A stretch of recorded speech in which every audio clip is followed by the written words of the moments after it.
909-693. Let's speak to Patrick, who's in Dorset. Patrick, welcome along. You want to talk about carers? I do, yeah.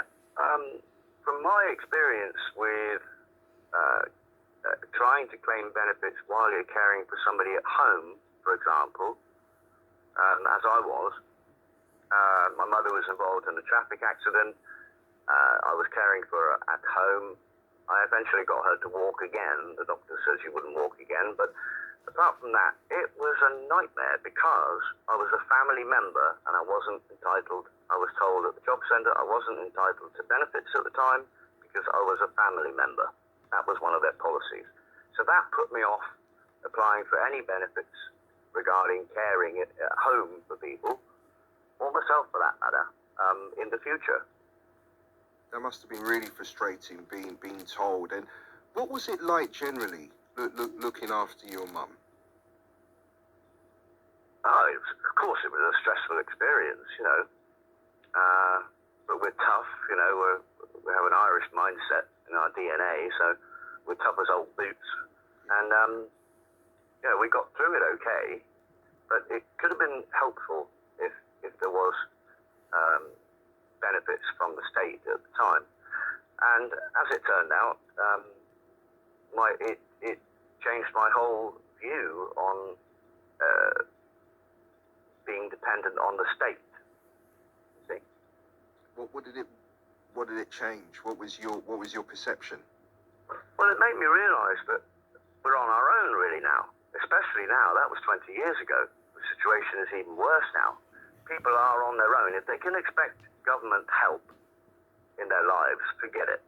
As soon as people start realising that the public don't matter, and you can see that in the exploits in Parliament, as soon as people get on board with the idea that they're expendable and the government really doesn't care about people at all, quite the opposite, then and try and begin some kind of independent life free of the state, if you can, I would advise that. Try to wean yourself off the government dummy. Some people, I mean, the government will say that they would do everything or anything in their power to ensure people are being looked after, and i.e. carers or people that's the being line looked they after. take. Yeah, that's what we hear. Yeah. And you don't think that that's the case based on what you've experienced? No, that's not genuine. I mean, obviously it's not genuine. You can see it. You can see by their works, you know, how they operate. It's they don't care about the public, and it is frustrating. But I'm a bit suspicious of all this coming out about how MPs abusing their position and appearing not to care about the public and having parties and stuff while people can't attend their own families' funerals and things.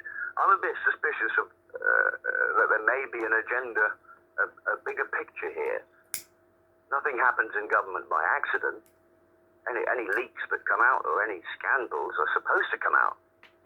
That's the way So it when works. you say an agenda, what do you mean? I just want to. I think the public are being primed for abolishing government altogether. I think the government is preparing people for a future where corporations run the whole zones.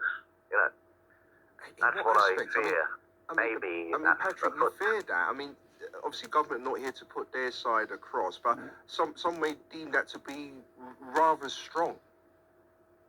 Well, it would be, but it would. It depends which reality in or how you view life. So you're saying that they your won't... own perception. Oh no, it's not my perception. I'm intrigued to find out. That's no, what I want to find. Not you. But how one manages one's perception. Yeah. So you're saying that, well, in a sense, we're being pushed, or not pushed. We're being Manipulated. Yeah. So you're saying manipulated? I think the public opinion is being manipulated into accepting that government is scandalous and corrupt and doesn't care about the public, and eventually when the public call for the government to be abolished, let's try a different system, hey ho, there'll be a new system ready to go. I'm sure corporations running everything, I expect, you know, they seem to run everything already. we're at the mercy of corporations already. So why not just abandon government altogether and have Bill Gates running everything? You know, I don't know. Listen, Just an idea. Bill Gates is not here. Government are not here. Why? What made you think like this initially? Is it based on your? Is it because of what your experience looking after mum and not getting help? I mean, I can understand. I may sound bitter, you know, but I'm actually I feel much more in control of my own life now because I don't take benefits. I won't take benefits. I'd rather not deal with these creatures at all at the job centre, and often they are creature-like, and it's really not a nice experience to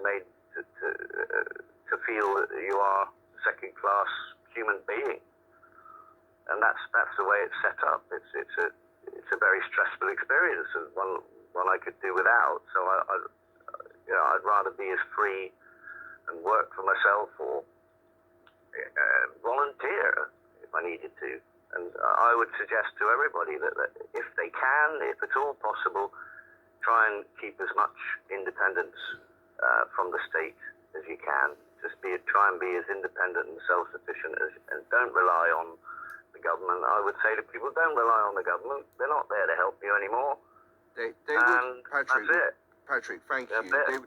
They would. I'm going to say, I'm not here to defend the government, and obviously they would say they are trying to do their best to help you. But I'm sorry to hear what you experienced, and you know, thank you for putting your views across. And no one should have to feel that way, where they're being left or deserted to do everything themselves. And I think that's what Patrick feels he's experienced and endured over the past couple of years. And you may think or hope something will happen, say, where Patrick will be able to have hope, or to at least give this system, the government, everything around him, a chance again. And hopefully we'll have that conversation at a later date. Patrick, thank you very much for your call. I want to speak to Denise now, who is in Anglesey, in Wales.